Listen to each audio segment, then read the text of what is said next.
ID బొమ్మలాంటి ఆమె పక్కనుంటే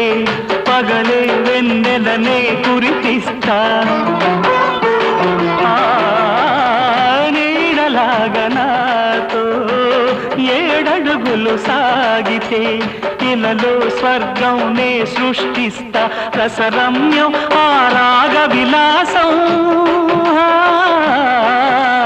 రసరమ్యం ఆ రాగ విలాసం వసివాడదు అది ఆ జన్మాంతం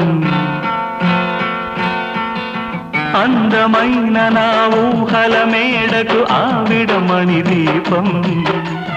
అంది అందని నాశలకు ఆమె ప్రతిరూపం ఆ తలపే నా ధ్యానం ఆ అభినవ దేవత నా ప్రాణం అంద